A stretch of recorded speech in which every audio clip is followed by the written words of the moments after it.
We're getting back to our DIY roots with this one because today we're going to make a highly versatile bike cage out of an old piece of PVC gutter and some aluminum bars. So let's get into it. This gutter is approximately 12 inches long.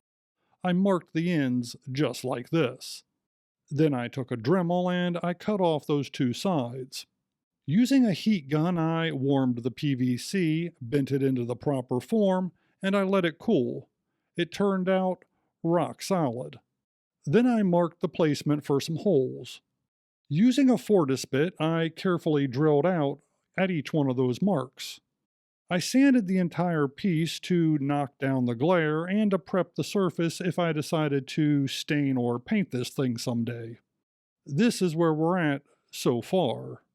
Next, I cut one of those aluminum bars down into 9.5-inch sections. I removed the caps before measuring, and I'll put those back on later. I'm going to use these 3 aluminum roofing nails as rivets with the help of these nippers. I pre-marked and drilled out the holes in the aluminum bars, making sure they matched exactly.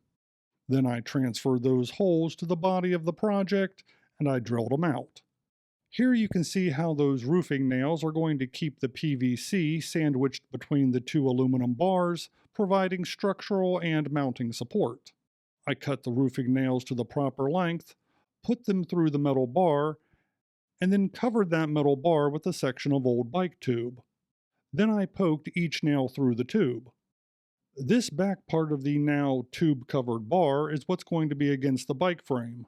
The tube is there to prevent scratching.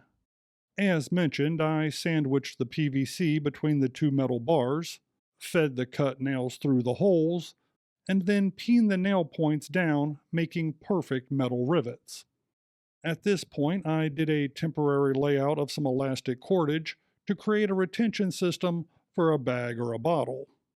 I'm going to use these 3 heavy-duty zip ties to attach this thing to the bike. I drill out my placement for my zip ties, and I attach it to the down tube on the bike frame.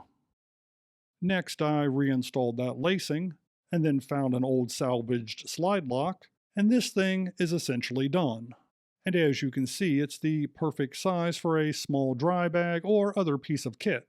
And for size comparison, that's a full-sized Nalgene bottle. And that's it. What do you think?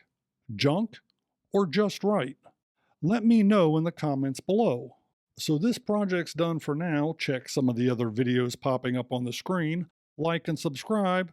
I'll see you on the trail, or most likely, maybe, just maybe, I'll see you on the next video.